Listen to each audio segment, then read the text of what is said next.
তোমাদের কাছে নতুন ভিডিও নিয়ে চলে এসেছি। আজকের এই ভিডিওতে তোমাদেরকে দেখাবো তোমরা আরপিএফ কনস্টেবলের জন্য যারা ওয়েট করছিলে তোমাদের এক্সাম ডেট দিয়ে দিয়েছে। তোমাদের আগের ভিডিওতে জানিয়ে দিয়েছিলাম তোমাদের জানুয়ারি মাসে এক্সাম হতে চলেছে, ঠিক আছে। তোমরা যারা আগের ভিডিওটি আমাদের দেখেছো অবশ্যই তোমরা আগে থেকে প্রিপারেশন শুরু করে দিয়েছো। তোমাদের অবশ্যই জানিয়ে রেখেছিলাম তোমাদের জানুয়ারিতে এক্সাম হচ্ছে। যারা প্রিভিয়াস ইয়ারে প্রিভিয়াস যে আমাদের ভিডিওটি ছিল সেই ভিডিওটি যারা দেখোনি আর একবার দেখতে পারো। দেখো তোমাদের যে এক্সাম ডেটগুলো শিডিউল করা হয়েছে তোমাদের এএলপি বলো এবং আরপিএফ এসআই বলো, টেকনিক্যাল বলো এবং জেই অ্যান্ড আদার্স বলো, তোমাদের যে এক্সাম ডেটগুলো এখানে অ্যাকচুয়াল তোমাদের হচ্ছে টেন্টেটিভ এক্সাম ডেট দেওয়া হয়েছিল।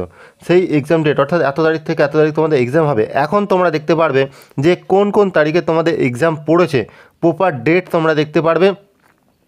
এবং তোমাদের যে কনস্টেবল যে এক্সাম তোমরা দেবে বলে ওয়েট করছিলে তারও কিন্তু এক্সাম ডেট প্রপার তোমরা দেখতে পেয়ে যাবে কোন কোন ডেটে এক্সাম হচ্ছে। দেখো এই যে নোটিশ নতুন পাবলিশ করা হয়েছে সেখানে দেখো এএলপির ক্ষেত্রে তোমাদের যেটা রয়েছে এখানে যেটা দেওয়া রয়েছে তোমরা দেখতে পাচ্ছ 25/11 থেকে 29/11 যে এক্সামের ডেটটা ছিল সেটা তোমরা দেখতেই পাচ্ছ।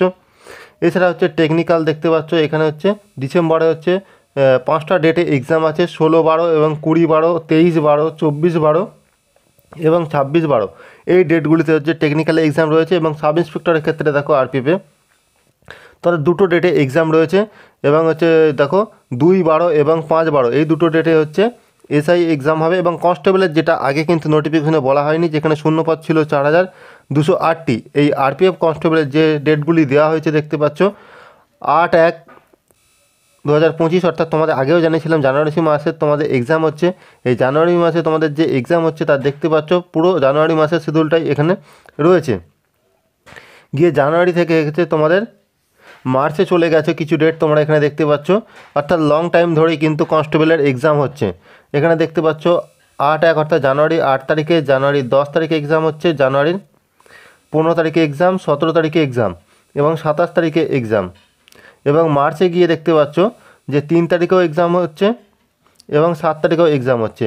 অর্থাৎ এই যে কনস্টেবলের এক্সাম কিন্তু প্রায় 3 মাস ধরে চলছে। কনস্টেবলের এক্সাম ডেট অনেকটাই লং দেখতে পাচ্ছ। এবং যাদের শেষের দিকে পড়বে তারা কিন্তু প্রিপারেশনও করার সময় পাবে, যাদের হচ্ছে এখনও প্রিপারেশনে কিছু কম রয়েছে, খামতি রয়েছে বলে মনে হয় প্রিপারেশন নিতে পারবে।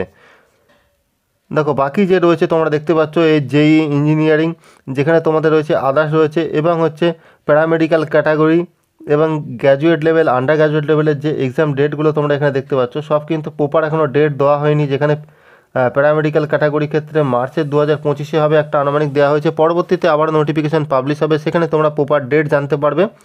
এবং গ্র্যাজুয়েট লেভেলের যেটা রয়েছে তোমরা দেখতে পাচ্ছ এপ্রিলের কথা বলা হচ্ছে। এবং আন্ডার গ্র্যাজুয়েট লেভেল ক্যাটাগরি ক্ষেত্রে সেখানে দেখতে পাচ্ছ মে থেকে জুন 2025, অর্থাৎ তোমরা এখানে এখনও পর্যন্ত যে নোটিফিকেশান পাবলিশ হয়েছে তার রেকর্ড দেখতে পেলে পরবর্তীতে যে নোটিফিকেশান পাবলিশ হবে সেখানে তোমরা জানতে পারবে। আশা করি এই ভিডিওটি তোমাদের কাছে খুবই হেল্পফুল হয়েছে। ভিডিওটি যদি তোমাদের কাছে হেল্পফুল বলে মনে হয় অবশ্যই লাইক করো, কমেন্ট করো এবং বন্ধুদের মাঝে প্রচুর পরিমাণে শেয়ার করে দাও।